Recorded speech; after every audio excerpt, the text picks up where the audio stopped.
अस्सलाम वालेकुम। उम्मीद करता हूँ कि सब लोग खैरियत से होंगे। Welcome to another video. आज की इस वीडियो में मैं आपको बताऊंगा कि जो बच्चे HEC NEET based scholarship session 2021-22 के लिए सिलेक्ट हुए हैं, तो उन्होंने अब उनकी फ़ाइनल लिस्ट आ गई है। इसके बाद उन्होंने क्या करना है, डॉक्यूमेंट्स कैसे सबमिट करवाने हैं, कौन कौन से डॉक्यूमेंट्स सबमिट करवाने हैं, बैंक में अकाउंट कैसे खुलवाना है, ठीक है। इसके अलावा और भी बहुत सी चीज़ें होती हैं जो बच्चे मिस्टेक्स करते हैं, ठीक है। ये तो सब ऐसे देख लेंगे ना कि यहाँ से डॉक्यूमेंट्स लिखे हुए हैं, लेकिन इसमें काफ़ी सारी मिस्टेक बच्चे करते हैं जिसकी वजह से जो है उनके इशू बन जाते हैं। बाद में फिर वो स्कॉलरशिप जो है उनको नहीं मिलती।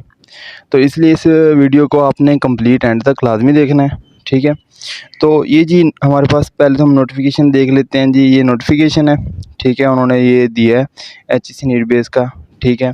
अब उन्होंने यहाँ पे जी हम डायरेक्ट ना काम की चीज़ पे जाते हैं कि कौन कौन से डॉक्यूमेंट सबमिट करवाने हैं। ये देखें, डॉक्यूमेंट्स आपने 31 अगस्त तक करवाने हैं, ठीक है। इससे लेट आप डॉक्यूमेंट सबमिट नहीं करवा सकते, ठीक है। तो इसके लिए आपको स्टूडेंट अंडरटेकिंग फॉर्म, वो मैं अभी आपको दिखाता हूँ। ओरिजिनल फ़ी वाउचर्स लास्ट 2 सेमेस्टर के, ठीक है, ओरिजिनल होने चाहिए, कॉपीज़ नहीं होनी चाहिए। अगर आपके पास ओरिजिनल फ़ी वाउचर नहीं है तो फिर आप जो है आईटी सेक्शन में जाके वहाँ से अपना जो वो होता है उस पर स्टैंप लगवा सकते हैं। लेकिन लास्ट टाइम उसका भी इशू कर रहे थे वैसे डीएफए वाले, लेकिन वो चल जाता है, ठीक है। उसके बाद आपके लास्ट 2 सेमेस्टर की जो सीजीपीए लिस्ट है, ये आपने अटेस्ट करवा के लेके जानी है अपने ट्यूटर से या अपने जो डिपार्टमेंट का आपका कोऑर्डिनेटर होता है उससे, ठीक है।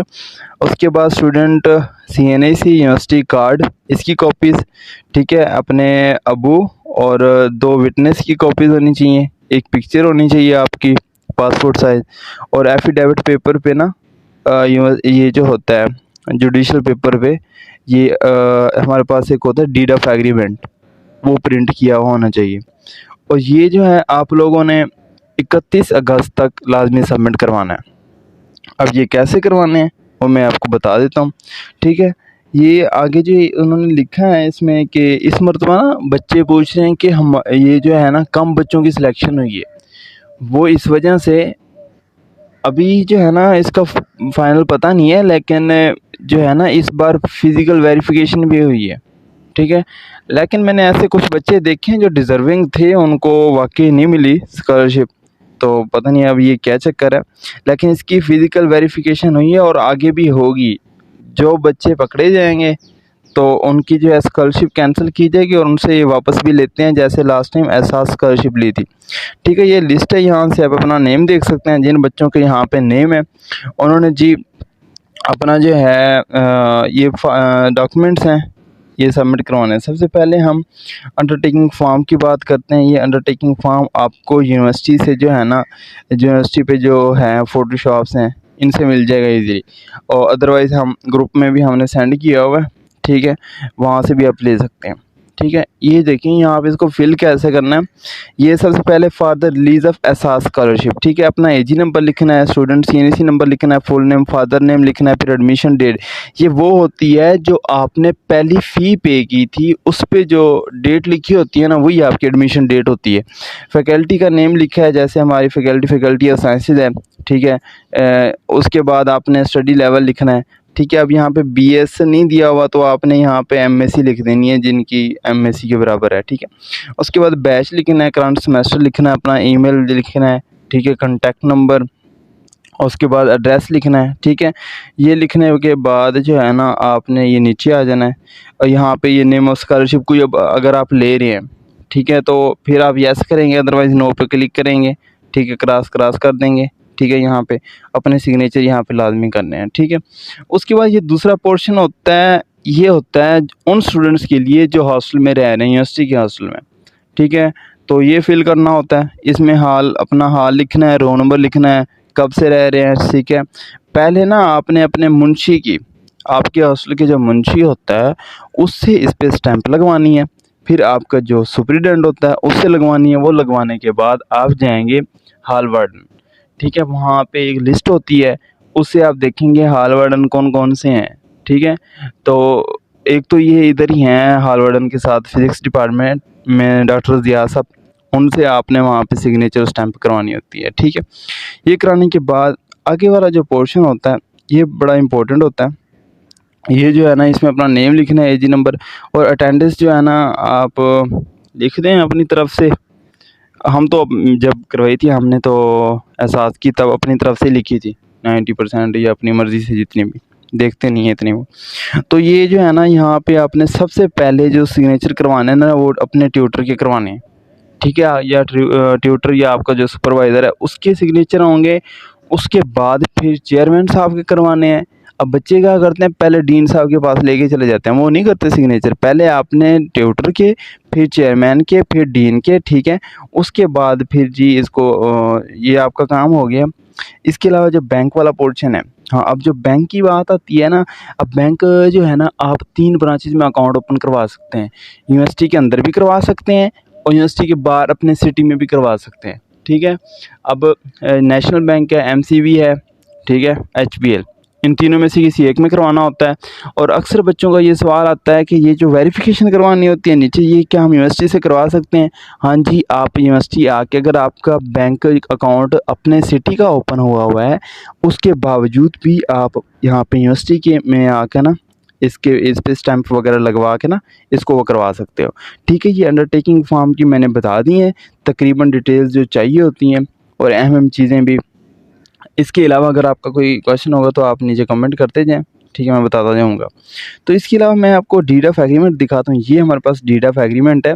अब अक्सर बच्चे वो गलती से ना अंडरटेकिंग फॉर्म को वो प्रिंट करवा देते हैं एफिडेविट के ऊपर। अब जो एफिडेविट है और स्टाम्प पेपर जिसको बोलते हैं, वो अपने 100 वाला भी ले सकते हैं, 50 वाला भी ले सकते हैं, जितना वाला ये अवेलेबल हो, 50 से कम ना हो। ठीक है, तो वो आपने उस पे ना ये प्रिंट करवाना होता है, ये वाला। ये आप लेके जाएंगे ना किसी भी स्टाम्प पेपर वाले के पास, लेके चले जाना कि मैंने ये एचईसी नीड बेस्ड स्कॉलरशिप के लिए ना ये डीड ऑफ एग्रीमेंट लेना है। तो वो आपको ये प्रिंट भी कर देंगे, अटेस्ट भी खुद ही करते हैं डीड ऑफ एग्रीमेंट। ठीक है, वो डीड ऑफ एग्रीमेंट कहीं से भी अटेस्ट नहीं करवाना पड़ता, वो खुद ही करके देते हैं। जो आपको डीड ऑफ एग्रीमेंट बना के देगा ना, आजकल डीड ऑफ एग्रीमेंट ऑनलाइन आ रहे हैं, डिजिटल कर दिए उन्होंने। तो पहले येलो पेपर होता था, अब होगा वाइट पेपर। उससे आप लोगों ने परेशान नहीं होना कि ये तो कोई नकली तो नहीं है, ऐसा नहीं होता। ठीक है, तो उस पर आपने ये प्रिंट करवाना है। इसको फिल ऐसे करना है, मिस्टर अपना नाम लिखना है, डॉटर ऑफ सन ऑफ रबनवास, आगे जो है ना अपने अब्बू का नाम लिखना है। ठीक है, तो उसके अलावा जो है आगे CNSE नंबर लिखना है, यूनिवर्सिटी का एजी नंबर, डिपार्टमेंट लिखना है। ठीक है, studying in the university of agriculture Faisalabad, ये वो। ठीक है, और HEC need by field of study कौन सी है, केमिस्ट्री है, क्या है, कंप्लीशन ऑफ कौन सा आपका एकेडमिक प्रोग्राम है। ठीक है, BS क्या चीज़, इस तरह का आपने लिखना है। ठीक है, अभी जो है उसके बाद नीचे आपने अपने नेम लिखने हैं, अपना साइन सिग्नेचर करने हैं।